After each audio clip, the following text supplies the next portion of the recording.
Okay, so my family came here on sponsorship. My uncle sponsored us. He came here on a academic scholarship.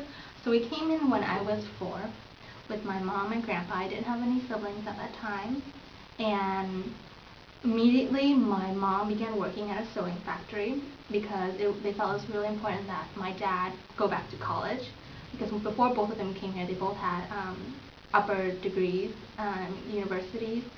And my parents, I think the thing I really have to give them props to is that they recognize that education would get them farther. So, I understand a lot of Vietnamese parents or people who come here initially, they immediately jump into jobs because they think, man, how am I going to get through school 5 years? So they start working right away. And so my dad went to college, and my mom worked, and my grandpa was the one who took care of me. He was the one who took me to the bus stop, and he was the one who woke me up every morning. So my dad would go to the university. He went to get his computer science degree during the day, and at night we would all have family meals together. And that's one thing they really emphasized on. No matter what, we were always there to eat dinner together. After we finished dinner, my parents worked as janitors at like buildings. They just cleaned buildings, and sometimes they would let me come along. And since my dad went to school a year round too, because he wanted to finish and graduate early. And there was a 1-year period, I think, his last year at the university, he got an internship or a co-op they called it, and he moved to New Hampshire for a year. And so it was just me, my grandpa, and my mom. It was really hard because we lived in New York, and New York is nowhere like California. A lot of immigrants, I think, when they come to California, which has this amazing Vietnamese community already and support. Where we lived was literally the farmland. Like, there were 3 Asians, and they were all related to me, So everything we did was based on our own understanding and our own proactiveness, I guess. And I think unlike a lot of Vietnamese students, my parents, because my mom worked in an American factory, so she was exposed to English all the time. She never worked from home, so that's where she got her ESL skills, basically, aside from going to libraries and having free ESL classes, which she went to like every single day. And my dad went to American University, so he was learning English at a very fast rate as well. They always made sure that parent conferences that they went, no matter what. I never went because they didn't need a translator, and they were teachers in Vietnam. So my mom taught like elementary, my dad taught high school and college, so education was very important to them. And even though my mom was our main supporter income-wise, I always took piano lessons since I was 5, I think, even when we didn't have money. And the funny thing is, when you pay for piano lessons, you pay monthly, but we didn't have enough monthly. We couldn't make the monthly payment, so we paid every week. And so every week I would give her some money, and I took piano lessons, I took swimming lessons. They always made those kind of resources always available to me. So I think I really do appreciate the fact that I understand a lot of Vietnamese parents coming from Vietnam don't understand that extracurricular is important, not just the main academics.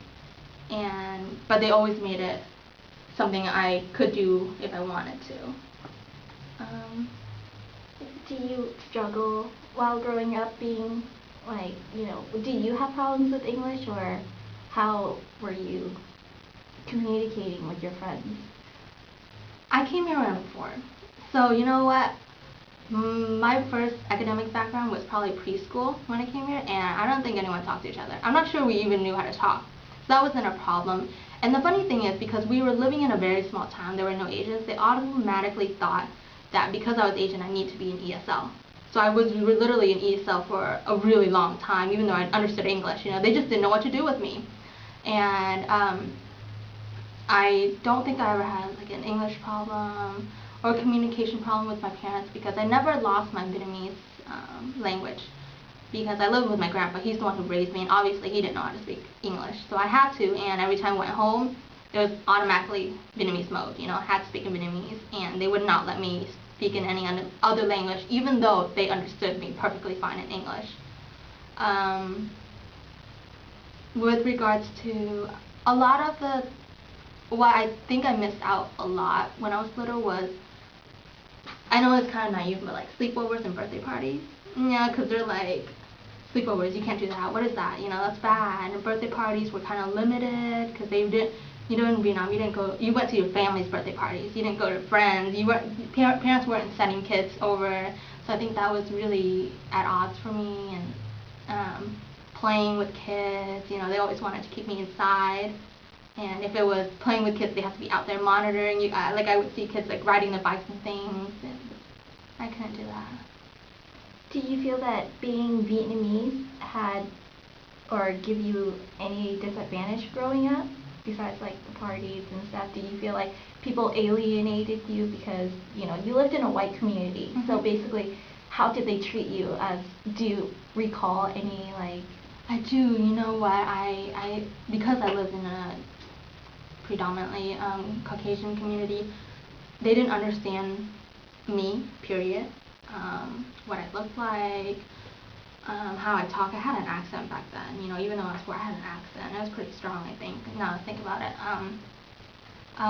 The food I ate, you know, we were low income, government subsidized, so I always got free meals at school, and I couldn't eat those. I mean, I guess I could now that now I can, but back then I couldn't because I was so used to eating rice, and all they were serving me was like macaroni and cheese, and I'd be like, what is this? You know, I can't eat any more macaroni and cheese, and all this cheese they're feeding me. And my friends wouldn't understand, but I was really, honestly, I was really smart, so I was rarely had I needed to be in, because if you were academically above, they put you in the small group, you know, so I was always with a small group. And so, thank goodness for that, because it made it, otherwise it would have been really hard to connect to everyone.